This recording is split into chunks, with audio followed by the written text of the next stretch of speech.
بسم اللہ الرحمن الرحیم۔ السلام علیکم۔ مصر کے شہر منصورہ کے اندر ایک چھوٹا سا گاؤں آباد تھا۔ اس گاؤں میں ایک خلیل نامی ڈاکو تھا۔ وہ ڈاکو بہت ہی ظالم تھا۔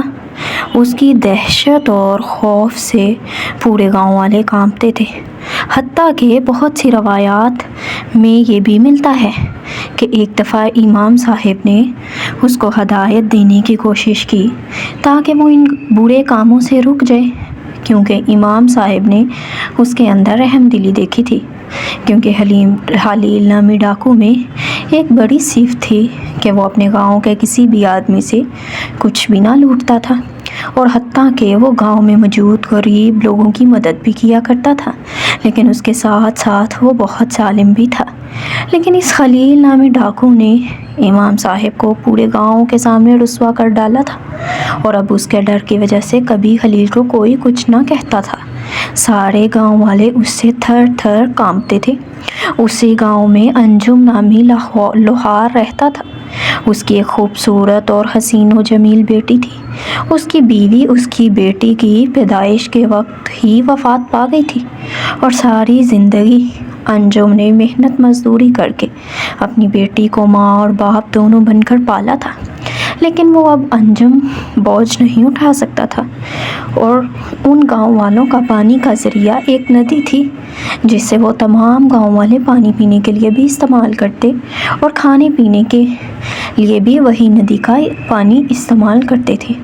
اب اس کی بیٹی نے کہا، بابا جان، ساری زندگی میں گھر سے باہر نہیں نکلی، حتیٰ کہ میں نے بغیر نکاح کے گھر کے باہر قدم نہیں رکھا، لیکن اب آپ بوڑھے ہو چکے ہیں، آپ سے بوجھ نہیں اٹھایا جاتا، اور ندی گاؤں سے باہر ہے اور بہت سا فاصلہ ہے، لہٰذا آج کے بعد میں ندی پر اپنی سہیلیوں کے ساتھ جاؤں گی اور گھر کی ضرورت کا پانی بھر کر لاؤں گی۔ انجم کی اب جسم میں طاقت نہیں تھی۔ اس نے مجبوری میں اپنی بیٹی کو کہا، ٹھیک ہے بیٹی، اب تم ندی میں جانا اور پانی بھر کر لے آنا۔ ایک دن خلیل ڈاکو اپنے ساتھیوں کے ساتھ اس ندی پر اپنے گھوڑے کو پانی پلا رہا تھا کہ اچانک اس کی نظر انجم لوہار کی بیٹی پڑ گئی۔ خلیل نے اپنی زندگی میں کبھی اتنی حسین و جمیل لڑکی نہ دیکھی تھی۔ وہ اس کو دیکھ کر پاگل ہو چکا تھا۔ خلیل نے اپنے ساتھی کو اپنے پاس بلایا اور کہا، یہ لڑکی کون ہے اور کہاں رہتی ہے؟ تو اس نے کہا، حضور، یہ آپ ہی کے گاؤں میں رہتی ہے، یہ فلاں انجم لوہار کی بیٹی ہے۔ ساری زندگی اس نے اپنے گھر سے قدم باہر نہیں رکھا، لیکن اب اس کا باپ بوڑھا ہو چکا ہے، اور اب اس لیے یہ خود اپنی سہیلیوں کے ساتھ ندی سے پانی بھرنے کے لیے آتی ہے۔ یہ سن کر خلیل نے اپنے ساتھی کو کہا کہ جا کر اس لڑکی کو میرے پاس بلا کر لاؤ۔ خلیل ڈاکو کا ایک ساتھی اس لڑکی کے پاس گیا اور کہا، تمہیں ہمارا سردار بلا رہا ہے۔ یہ سن کر انجم لوہار کی بیٹی نے کہا، میں تمہارے سردار کے پاس کیوں جاؤں، اور وہ مجھ سے کیا کہنا چاہتا ہے؟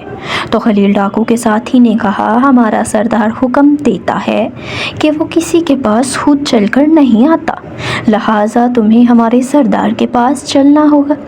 جی اب یہ بات اس آدمی نے کہی تو اتنے میں لوہار کی بیٹی کی سہیلیوں نے کہا، یہ ہمارے گاؤں کا بہت بڑا ڈاکو ہے، سارے گاؤں والے اس کے خوف سے کانپتے ہیں، اگر یہ تمہیں بلا رہا ہے تو تم اس کے پاس چلی جاؤ، ورنہ یہ غصے میں آ کر تمہیں نقصان پہنچا سکتا ہے۔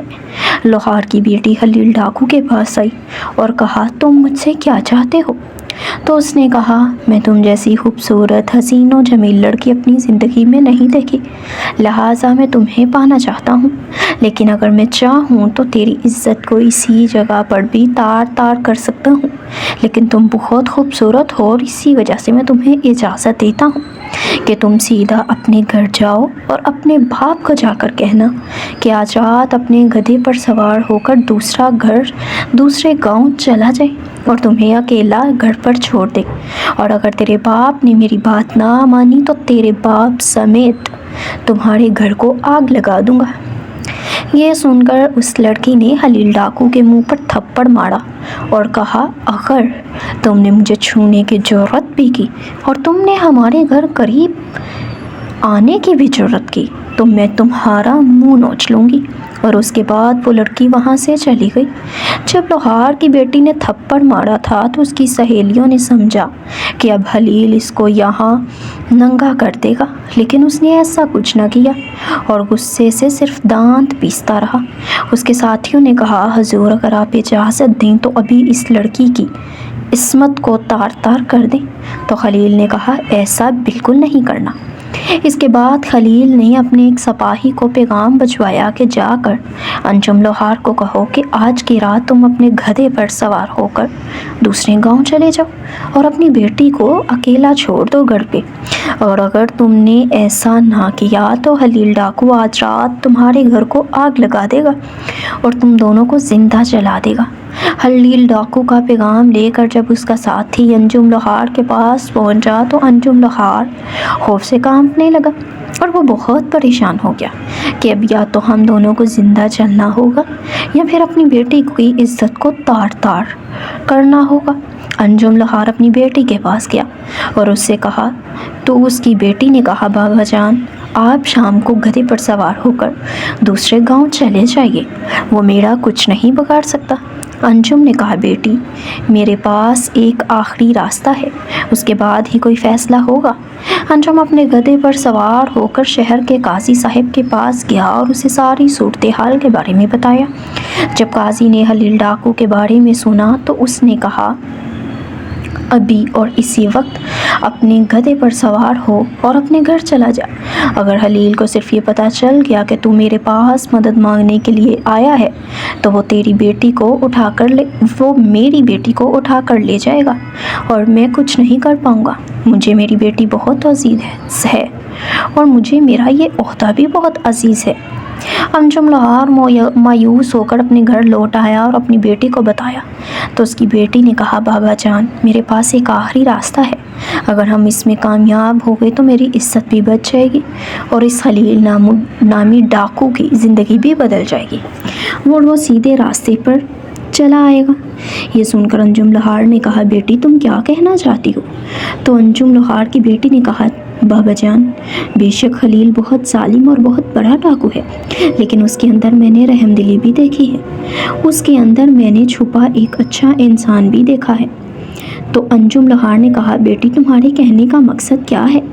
تو لوہار کی بیٹی نے کہا، بابا جان جب خلیل ڈاکو نے ندی کے پاس مجھے کہا کہ آج کی رات میں تمہارے ساتھ گزارنا چاہتا ہوں تو میں نے اس کے چہرے پر تھپڑ جڑ دیا تھا، اور جب میں نے اس کے چہرے پر تھپڑ جڑا تو اگر وہ چاہتا تو وہی مجھے تار تار کر سکتا تھا، لیکن اس نے یہ کرنا بہتر نہیں سمجھا اور اس کے اندر چھپے انسان نے کہا کہ یہ کرنا صحیح نہیں ہے، اور اتنا بڑا ڈاکو جس کے نام سے بڑے بڑے شہر کے قاضی تھر تھر کانپتے ہیں، اس ڈاکو کو میں نے تھپڑ مارا لیکن اس نے مجھ پر ہاتھ بھی نہیں اٹھایا۔ مجھے اس کی یہ ادا بہت پسند آ گئی۔ بابا جان میں چاہتی ہوں کہ میں خلیل ڈاکو کو سیدھے راستے پر لا کر اپنے مذہب کے مطابق اس کے ساتھ نکاح کروں، کیونکہ مجھے اس سے محبت ہو گئی ہے، لیکن اس کے لیے ہمارے پاس صرف ایک ہی راستہ ہے۔ انجم لوہار نے کہا، بیٹی بتاؤ کون سا راستہ ہے؟ تو اس کی بیٹی نے کہا، بابا جان آپ ہمارے پڑوسی سے گھوڑا مانگ کر لائیے، ہمیں شام سے پہلے سلطان صلاح الدین ایوبی رحمۃ اللہ علیہ کے دربار میں پہنچنا ہوگا۔ اگر ہماری ملاقات سلطان سے ہو گئی تو میرا مقصد پورا ہو جائے گا۔ انجم لوہار نے کہا، بیٹی ہمیں سلطان کے دربار تک کون پہنچنے دے گا؟ تو اس کی بیٹی نے کہا، یہ میرا کام ہے، آپ گھوڑا مانگ کر لائیے۔ انجم لوہار اسی وقت دوڑتا ہوا گیا اور اپنے پڑوسی سے گھوڑا مانگ کر لایا۔ اس کی بیٹی اب گھوڑے پر سوار ہوئی اور سلطان صلاح الدین ایوبی کے دربار میں پہنچ گئی۔ سلطان صلاح الدین ایوبی رحمۃ اللہ علیہ عصر کی نماز پڑھ کر محل کے صحن میں داخل ہوئے تو اتنے میں دیکھتے ہیں کہ ایک خوبصورت اور حسین و جمیل لڑکی سامنے کھڑی ہے اور سپاہیوں کو کہہ رہی ہے کہ مجھے سلطان کے کمرے تک لے جاؤ۔ سلطان یہ منظر دیکھا تو سلطان نے حکم دیا کہ ابھی اور اسی وقت اس لڑکی کو میرے کمرے میں لے آؤ۔ جب اس لڑکی کو سلطان صلاح الدین ایوبی کے کمرے میں لایا گیا تو پھر اس لڑکی نے کہا، حضور میری ایک درخواست ہے کہ آپ اپنے قریبی سپاہیوں کو باہر بھیج دیں۔ سلطان بڑا حیران ہو گیا کہ آخر یہ لڑکی کہنا کیا چاہتی ہے۔ پھر سلطان نے اپنے سپاہیوں کو کہا کہ تم باہر چلے جاؤ۔ سپاہی باہر چلے گئے تو اس لڑکی نے سلطان صلاح الدین ایوبی کو کہا کہ حضور، میں فلاں گاؤں سے آئی ہوں، میں انجم لوہار کی بیٹی ہوں۔ میرے بابا نے ساری زندگی مشکلات میں گزاری اور مجھے عزت کے ساتھ بڑا کیا، لیکن آج رات اگر آپ نے ہماری مدد نہیں کی تو خلیل نامی ڈاکو میری عزت کو تار تار کر دے گا۔ یہ سن کر سلطان صلاح الدین ایوبی طیش میں آ گئے اور کہا، بتاؤ وہ کیا چاہتا ہے؟ تو انجم لوہار کی بیٹی نے سلطان صلاح الدین ایوبی کو شروع سے لے کر آخر تک بات مکمل تفصیل سے بتائی۔ تو یہ سن کر سلطان صلاح الدین ایوبی نے کہا، میں ابھی سپاہیوں کو حکم دیتا ہوں، وہ شام تک خلیل نامی ڈاکو کو پکڑ کر میرے سامنے لے آئیں گے اور میں اس کا سر قلم کر دوں گا۔ تو یہ سن کر اس لڑکی نے کہا، حضور میں ایسا نہیں چاہتی۔ تو سلطان نے کہا، جو ڈاکو تیری عزت لوٹنا چاہتا ہے تم اس کی جان بچانا چاہتی ہو، آخر بات کیا ہے؟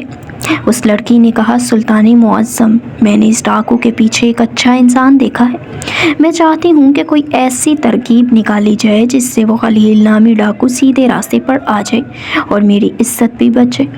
یہ سن کر سلطان صلاح الدین ایوبی رحمۃ اللہ علیہ بڑی سوچ میں پڑ گئے اور پریشانی کی حالت میں ادھر ادھر ٹہلنے لگے۔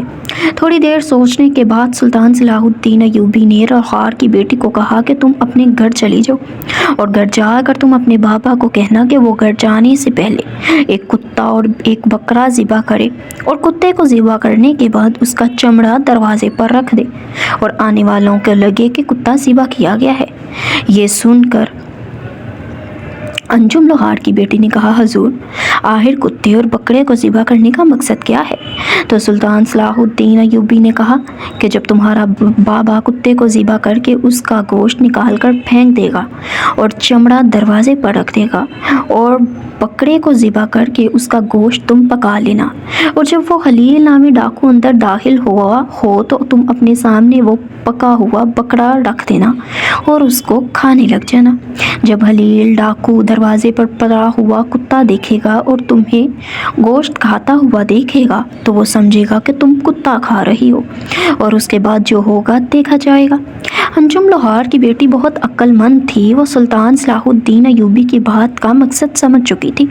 وہ اسی وقت اپنے گھوڑے پر سوار ہوئی اور جا کر اپنے باپ کو ساری بات تفصیل سے بتائی اور کہا، بابا آپ نے ایسا ہی کرنا ہے۔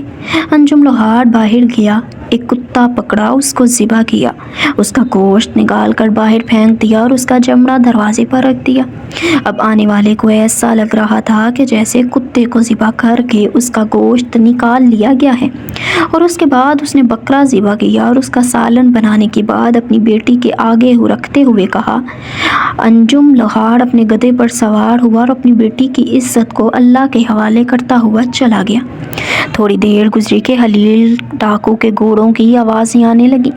اس کی بیٹی اب بکرے کا گوشت کھانے لگی۔ جیسے ہی خلیل ڈاکو اندر داخل ہوا تو اس نے دروازے پر پڑا ہوا کتا دیکھا اور پھر لوہار کی بیٹی کو کھانا کھاتے ہوئے دیکھا تو اس نے نفرت میں کہا، یہ کیا تم کھا رہی ہو؟ تو لوہار کی بیٹی نے کہا، کیوں، کیا ہوا؟ تو اس نے پھر نفرت میں کہا، بتاؤ یہ تم کیا کھا رہی ہو؟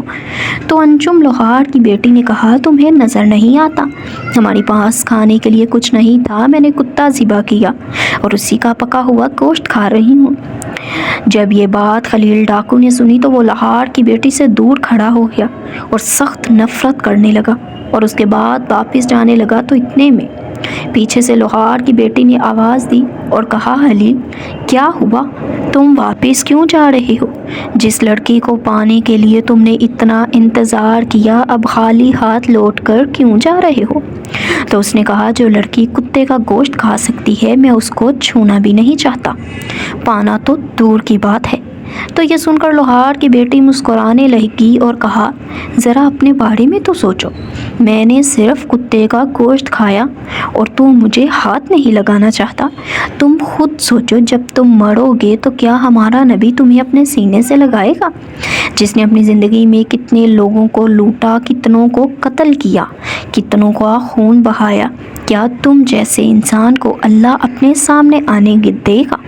تمہارا اپنے بارے میں کیا خیال ہے؟ کیا اپنے بارے میں کبھی سوچا؟ جب انجم لوہار کی بیٹی نے یہ بات کہی تو اس کی باتیں خلیل نامی ڈاکو کے دل میں جا لگیں۔ وہ وہی رک گیا اور سوچنے لگا، اور دل ہی دل میں کہنے لگا کہ اس لڑکی نے صرف کتے کا گوشت کھایا اور میں اس سے اتنی نفرت کر رہا ہوں۔